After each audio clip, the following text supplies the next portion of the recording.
দেখতে দেখতে 12টি বছর কেটে গেছে। এখন তুমি বেশ বড় হয়েছো, তাই আমার এই বিশাল রাজ্য যে আমি তোমার হাতেই অর্পণ করে দিয়ে আমি বাকি জীবনটাই অবসান কাটাতে চাই। ওগো পিতা, আমাকে আপনি ক্ষমা করবেন পিতা। এ কি বলছো বাবুগাজি? আমি বলে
হাসি মুখে বিদায় করে দিন পিতা। শোনো বাবুগাজি, ওগো পিতা, বাদশাহী গেল জন্ম, তোমার বাদশাহী খারাপ খাবে। কোন অভিমানে তুমি ওই ফকিরগঞ্জ হাই করতে যাবে? আমি তা কখনো তোমাকে ফকিরগঞ্জ হাই করতে যেতে দেবো না বাবুগাজি। তোমাকে শেষবারের মতো অনুরোধ করে বলছি, তুমি এই রাজ সিংহাসন গ্রহণ করে নাও। ওগো পিতা, আপনার ওই রাজ সিংহাসনের মুন্ডে মানে লাঠি আপনার এই রাজনীতি পিতা, আপনি আমাকে ক্ষমা করে দিন।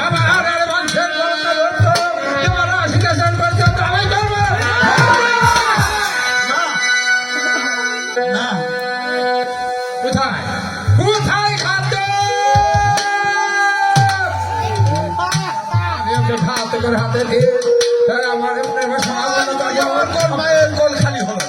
আমি যাচ্ছি, আমি আসছি, যাবো না, আমি আসছি। আমাকে আমাকে কি কারণে স্মরণ করলেন?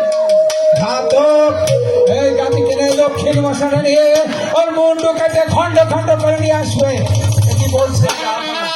আপনি জ্ঞানে বলছেন নাকি অজ্ঞানে বলছেন? হ্যাঁ হ্যাঁ, আমি জানে বলছি। না না না না না হলে পুত্রকে দেবেন আপনি ঘাতকের হাতে।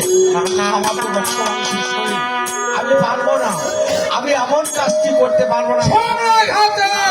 তুমি আমার কথাই অমান্য করলে আমি তোমাকে এই চাকরি থেকে বঞ্চিত করবো। আমাকে চাকরি হলে বঞ্চিত করবেন না, যাও বলেন। এই আমি তোমার ভাই একটা না দেখতে চাই রে, বলছি। এই ছেলে, চলে এসো, চলে এসো। আমি যে অপরাধ করছি না কেন পিতা, আপনি আমাকে ক্ষমা করবেন।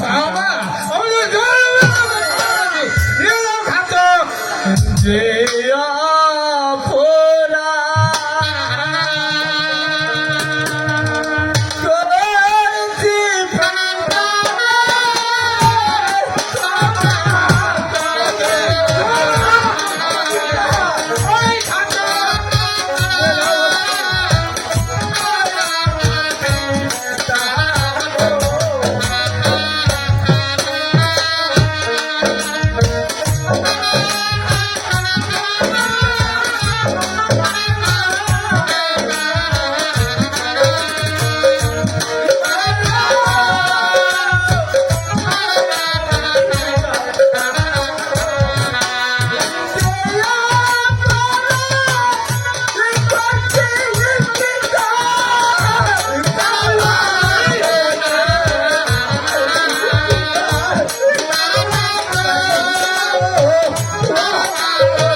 চলো চলো আমার মুখোমুখি করাই ধর্ম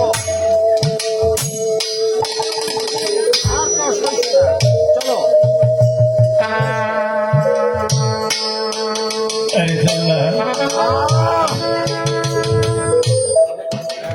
আমাকে তুমি নিয়ে যাবে আল্লাহ, আমাকে একটু ছেড়ে দাও আল্লাহ। আমি এই জন্মের মতো আমার পিতার সাথে দুটি কথা বলে চলে আসছি আল্লাহ। আমি তোমার সামনে দাঁড়িয়ে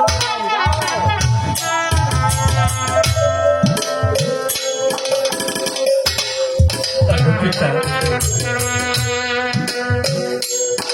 তুমি আমার মনের ব্যথা বুঝলে না পিতা।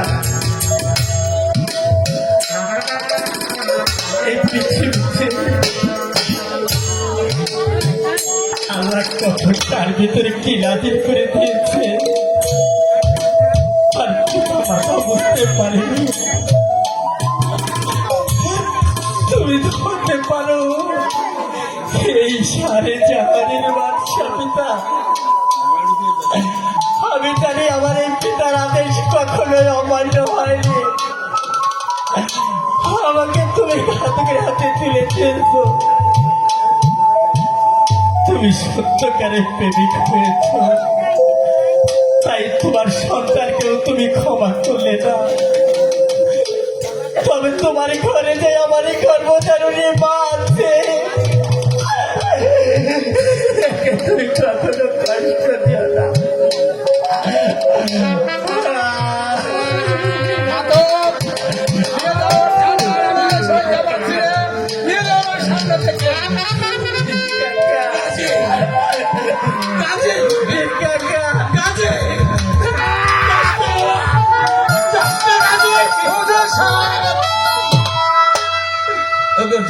আপনার হস্তে ধরি পায়ে